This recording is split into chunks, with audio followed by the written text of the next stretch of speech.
Sei que os que confiam no Senhor revigoram suas forças se renovam. Posso até cair ou vacilar, mas consigo levantar, pois recebo dele asas. E como águia me preparo para voar. Eu posso ir muito além de onde estou. Vou nas asas do Senhor. O teu amor é o que me conduz. Posso voar e subir sem me cansar, ir pra frente sem me fatigar. Vou com asas como águia, pois confio no Senhor.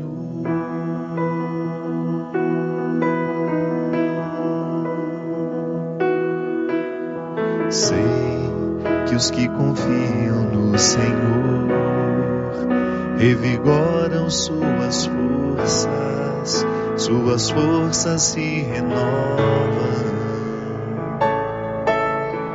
Posso até cair ou vacilar, mas consigo levantar, pois recebo dele asas. E como águia me preparo para voar.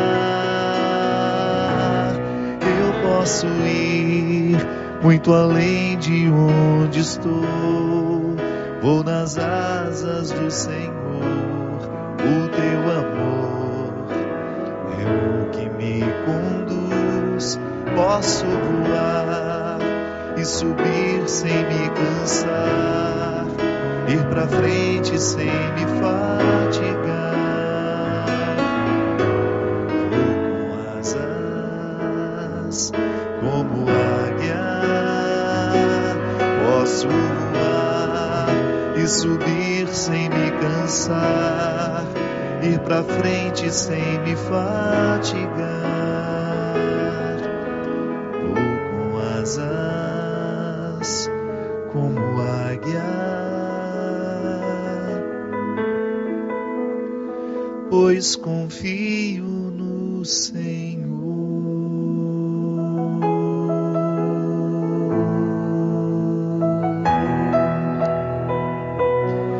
Muito boa noite, estamos começando mais um programa de direção espiritual. Muito obrigado pela oportunidade de estar com vocês hoje, de estabelecer este contato, essa oportunidade de crescermos juntos, porque toda vez que nós nos dispomos a refletir a nossa vida cristã, é natural que a gente tenha a oportunidade de dar um passo. Não é que a reflexão gera a transformação, mas não é natural, né? Digo assim, a reflexão nos ajuda. Mas depois da reflexão a gente tem aquela tarefa, aquele dever de casa, de começar a colocar em prática. É por isso que esse programa sempre trabalha a reflexão com uma proposta de ação. É assim que nós funcionamos, né?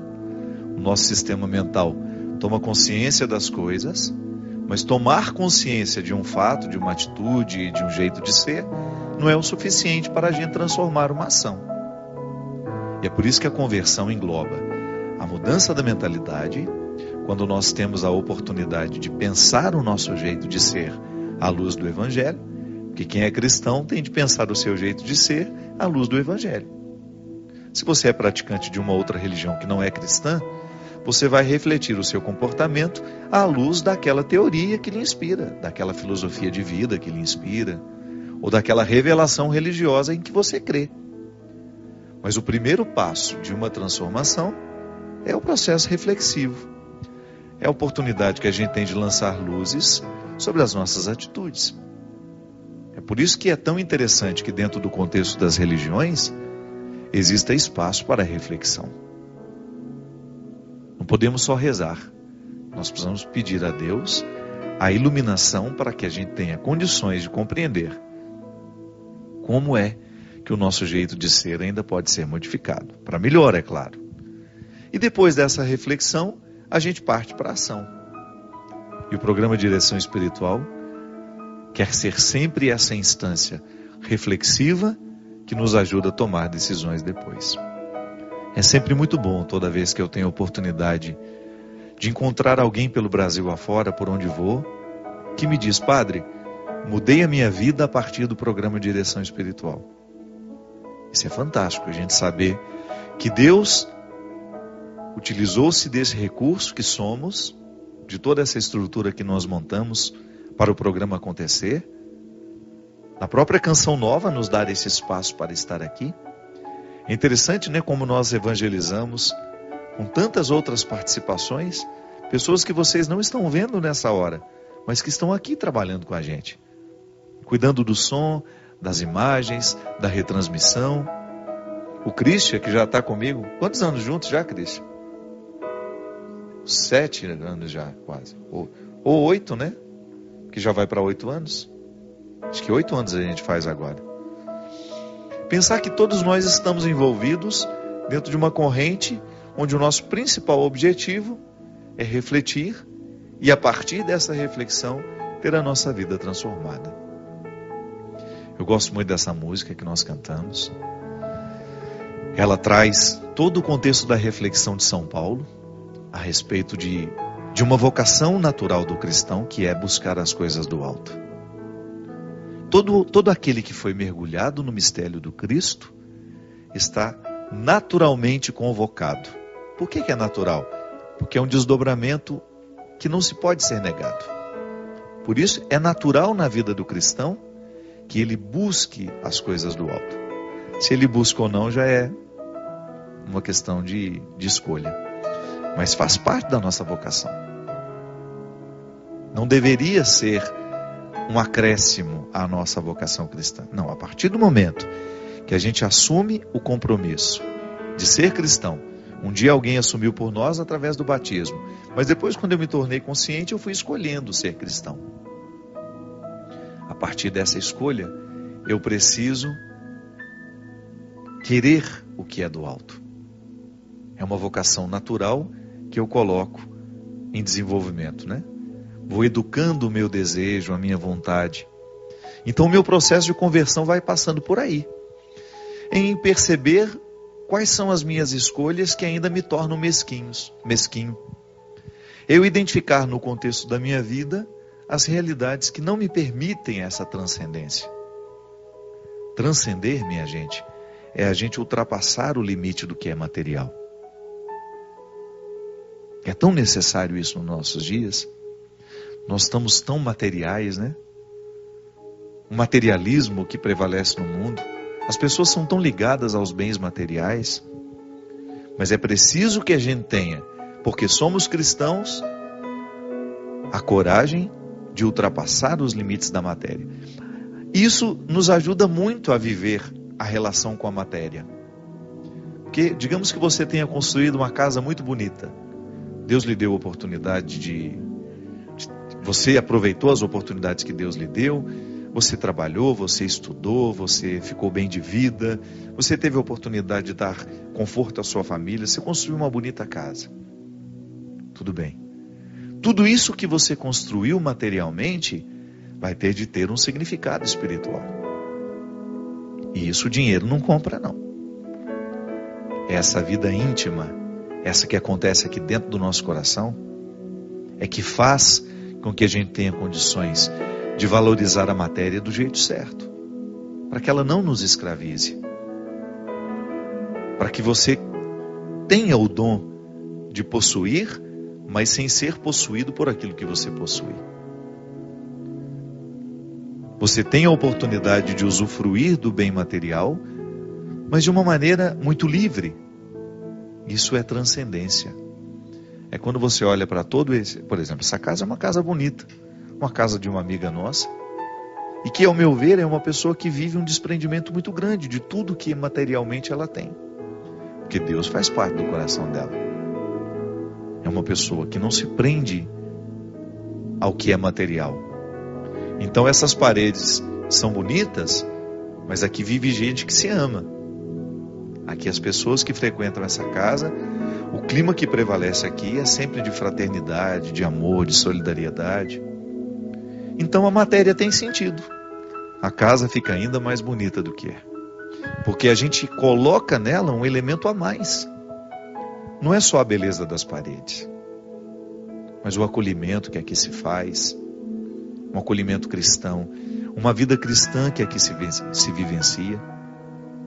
Isso é querer as coisas do alto, minha gente.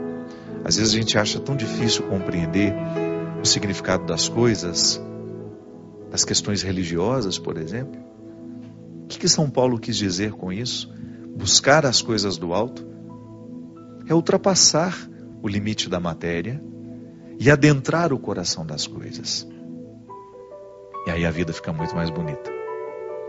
E é interessante que essa liberdade material não é só o cristianismo que propõe. Os budistas também pensam assim. Os budistas também querem viver essa libertação. Quanto mais o ser humano, dentro do contexto budista, estiver liberto das amarras que a matéria pode provocar, maior é a capacidade que ele vai ter de alcançar o nirvana. O que é o nirvana dentro do budismo? É o estado mais elevado que a alma humana pode alcançar. Que é de você ser capaz de relativizar as ofensas que você recebe, de você olhar para o outro com uma capacidade de compreendê-lo, que ultrapassa, aquilo que é o convencional dentro do contexto da compreensão. A pessoa está tão elevada espiritualmente que ela é capaz de compreender quem lhe ofende. É capaz de manter uma certa distância daquilo que é nocivo. Dentro do contexto do budismo, há alguns valores tão interessantes que nós identificamos que são muito parecidos com o do cristianismo. E que nós, que somos cristãos, por exemplo, eu conheço o budismo, não sou budista, mas tenho um profundo respeito por todos esses elementos que favorecem a condição humana. Então eu, como cristão, eu vou mergulhar nos mistérios do meu cristianismo e vou fazer com que todos os ensinamentos que eu recebo de Jesus, da Sagrada Escritura, por meio da igreja, eu coloque a favor deste meu crescimento espiritual. A gente precisa levar a sério, minha gente. Religião sem espiritualidade é morta.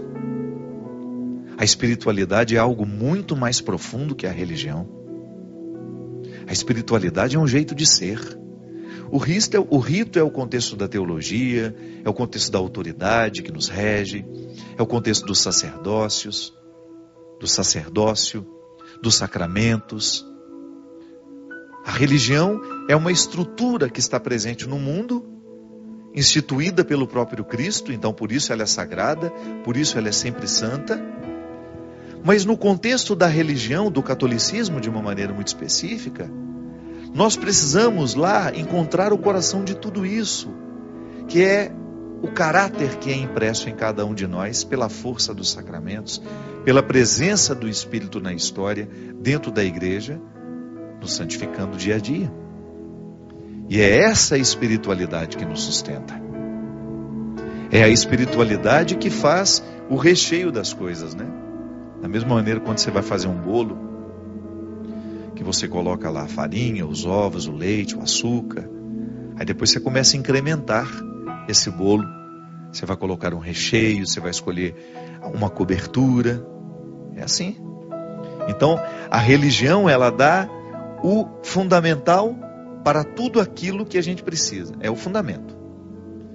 Aí depois, a espiritualidade é o que vai nascer naturalmente da prática religiosa bem vivida. Mas tem de ser bem vivida.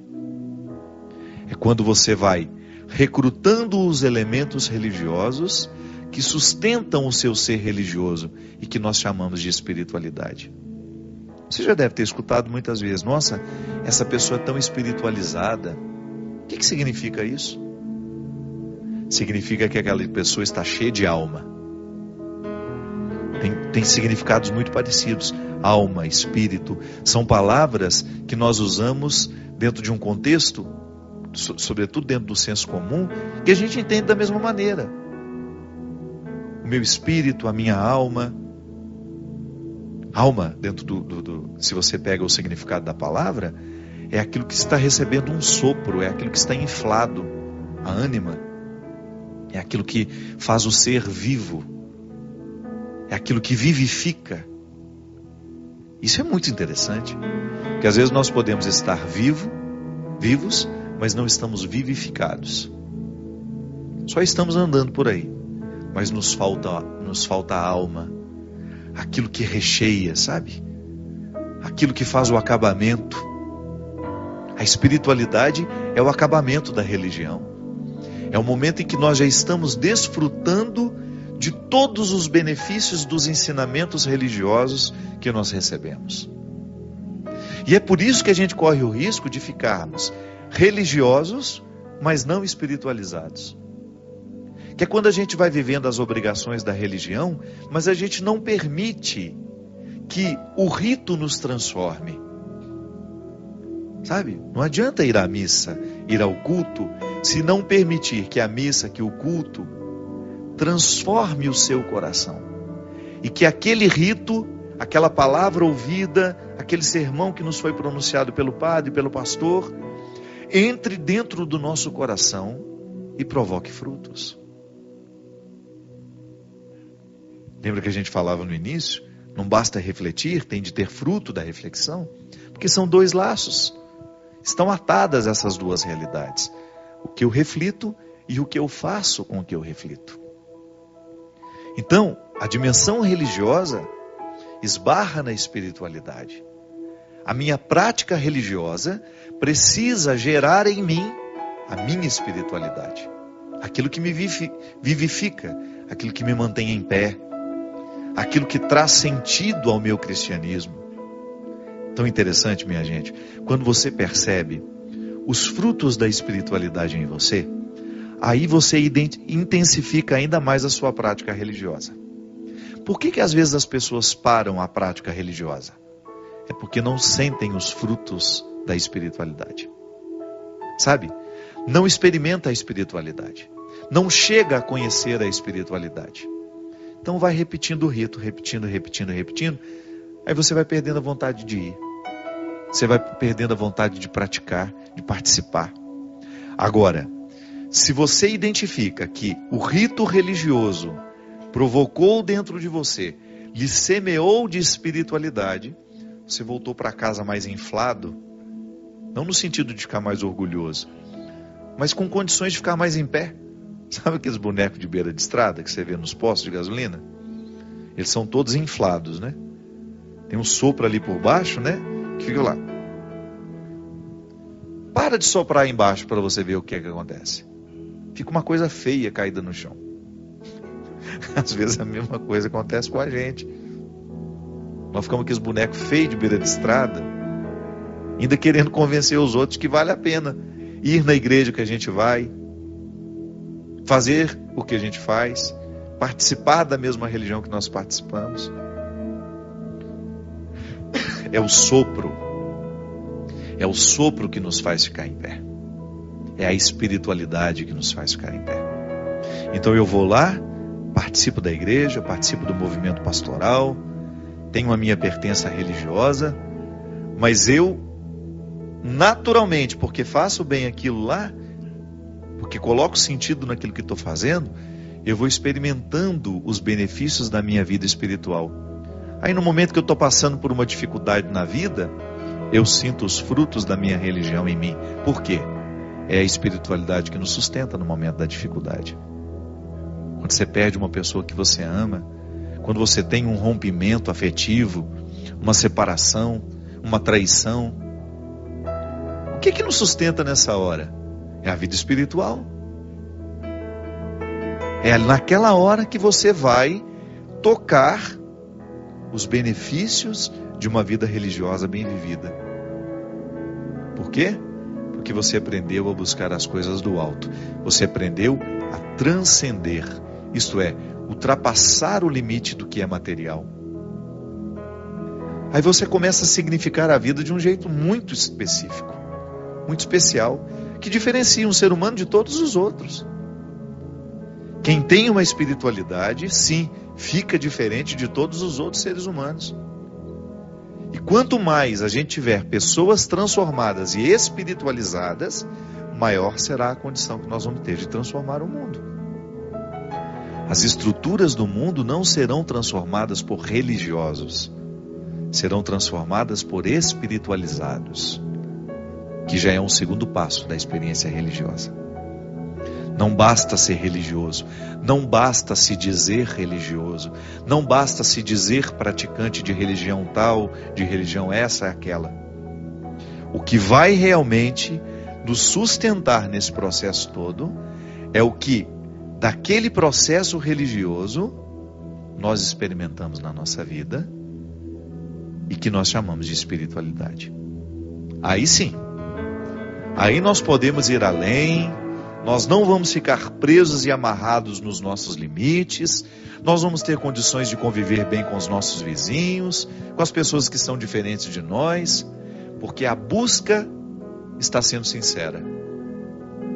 E uma experiência religiosa bem feita, que se transforma em vida espiritual, alimenta esses dois pontos: o amor a Deus e o respeito ao outro ser humano. Sem esses dois polos, minha gente, as religiões não são sérias. É preciso amar a Deus e amar o próximo como a si mesmo. Já diz o nosso primeiro mandamento. O amor a Deus, ele se traduz naturalmente no amor ao ser humano. Jesus nos fala isso. Jesus nos ensina isso. Não é possível dizer amar a Deus se a gente não ama o nosso irmão. E isso só é possível quando a gente é religioso, quando a gente é espiritualizado pela religião que pratica. A capacidade de amar o outro nos vem pela espiritualidade. Pode ser que você tenha vivido durante muito tempo a sua religião sem permitir que ela provocasse frutos em você, que revestisse a sua história, a sua vida de espiritualidade. Mas nunca é tarde para isso. Nunca é tarde para a gente buscar as coisas do alto, para a gente permitir que a nossa experiência religiosa semeie o nosso coração de espiritualidade e que nos dê condições de sair dos terrenos inférteis das religiões que não transformam ou das práticas cegas, da reflexão que não transforma em ação. Sempre é tempo. Todo dia é dia de começar, de olhar para a nossa experiência religiosa e de fazer com que essa experiência religiosa se transforme em frutos espirituais. É o que a gente precisa, minha gente. Hoje nós temos um Papa, uma liderança carismática que tem provocado a igreja o tempo todo. Quando ele fala do perigo de nós sermos uma ONG, quando o Papa Francisco nos alerta para o perigo de nós vivermos uma experiência religiosa morta, sem condições de transformar a nossa vida, ele está nos conclamando a ter uma espiritualidade. A prática religiosa é importante, sim. A nossa prática, o rito que eu participo, a minha pertença dentro da minha comunidade, tudo isso nos ajuda, nos sustenta. Mas depois de tudo isso, é preciso que a gente tenha a espiritualidade como um caminho, como uma busca natural dentro de nós, como uma consciência cada vez mais iluminada de que se a gente não faz a experiência religiosa amadurecer para a vida espiritual, nós estamos sendo desonestos com a gente e sendo desonestos com Deus. Isso é muito triste. O que Deus quer de nós? Que a gente amadureça cada vez mais, que a gente cresça cada vez mais. E nós vamos crescer a partir de uma vida espiritual. E a gente é um pecado que a gente comete contra nós, porque eu preciso me dar a oportunidade desse crescimento. Você precisa se dar. Você não vai tomar prejuízo, viu? Fica tranquilo. Se você intensificar a sua busca espiritual, você só vai ter benefícios. Acredite em mim. Pode acreditar no que eu estou lhe dizendo. Isso não é uma teoria, não. Eu vejo em mim, eu vejo na vida de quem me cerca, e ao longo desse tempo, desses 12 anos como padre, a vida espiritual só nos traz coisas boas. A vida espiritual, aquela honesta, que nos coloca o tempo todo no contato com uma reflexão que ilumina o nosso comportamento. Nós vamos para um rápido intervalo e a gente volta já já com o programa Direção Espiritual.